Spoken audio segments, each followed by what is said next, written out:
Alright, welcome back. Today we're going to be working on one of our final steps of the research paper when it comes to just learning how to write it.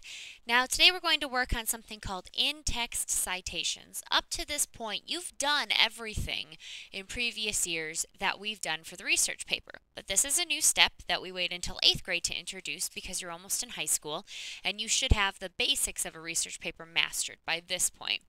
Now we're working on adding in some extra things to make it an MLA style paper.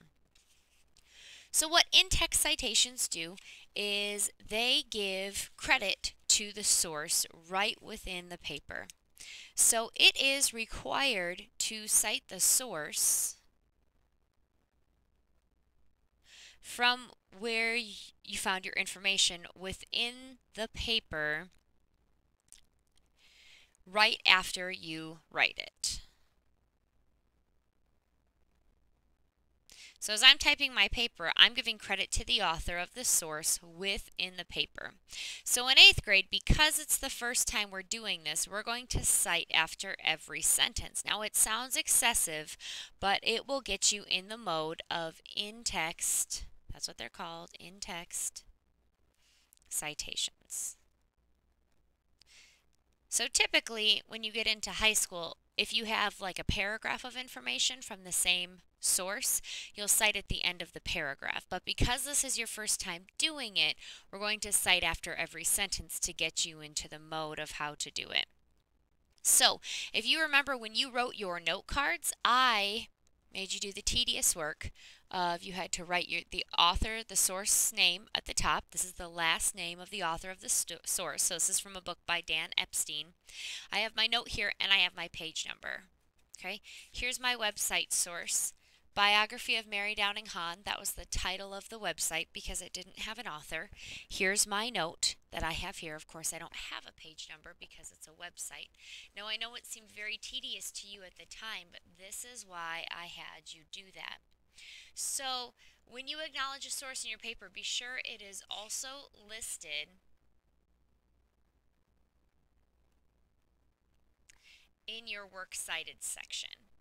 In addition, your documentation should indicate where the information can be found in that source. So here's where all of that tedious work pays off. You can see here, this is a book by the person with the last name of Smith. So I have the author of the source's last name, and then I have the page number here. So it came from page 50 of a book by Mr. Smith. Okay, so if I were citing this note card, I would have Epstein 16. So generally you want to put final punctuation after a parenthetical reference. Now it's called in-text citation or a parenthetical reference because it's in parentheses. So that's where we get that name. So here's an example.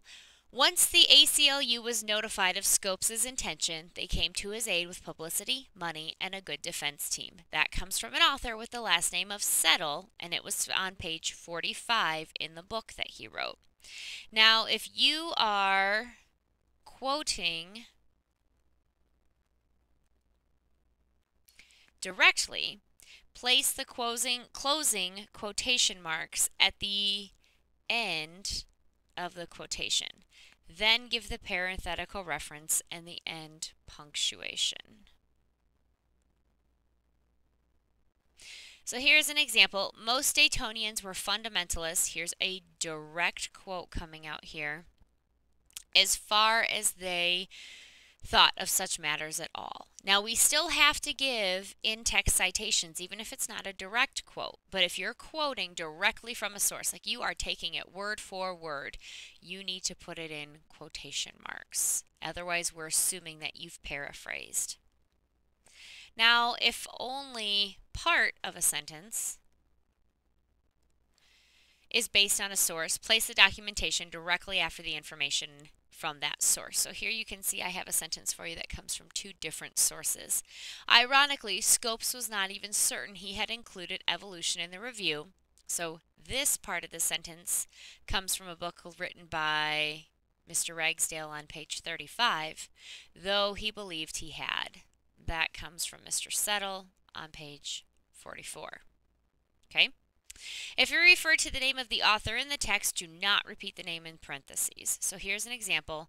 Ray Ginger, oh, okay, so here's our author, reported that 2 days later all permits in Dayton were canceled for the duration of the trial. Well, I can just put page 100 because I already referenced my author up here.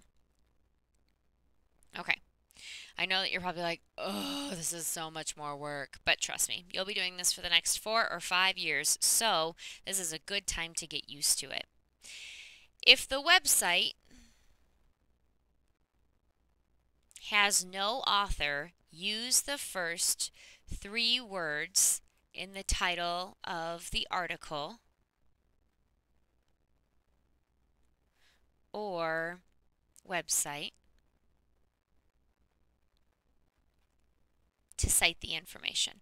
So here's an example. Mary Downing Hahn grew up in College Park, Maryland. Well, that comes actually from the biography of Mary Downing Hahn, but that would be pretty long to put in my paper all the time. So I just put biography of Mary. Now, as a good reader, I can go back and check this works cited page, find biography of Mary, and know where to go and find my information. If the website has an author but no pages, when most websites do not have pages, simply put the author's last name as your citation. Okay? Now take note, you will not have in-text citations in the first or the last sentence of your body paragraphs because, you know this, these are the topic and the summary and transition sentences. So you wouldn't include a citation in those because those are your own words, preparing the reader for what's going to come in the paragraph, summarizing the paragraph, and then preparing the reader for what's coming in the next one. Now, in-text citations, a lot of times kids say, well, it's just so teachers can catch us cheating and they can catch us copying, but that's not really it. Really, the real reason for in-text citations is, especially as you advance in your education, if I'm interested in what you're writing about, I want to be able to go find it quickly. So that's why you list the author and the page number or just the author. Take note, your magazine articles, most of you have page numbers, so you still need to put the author's last name and a page number on that. There you go. That is easy for in-text citations.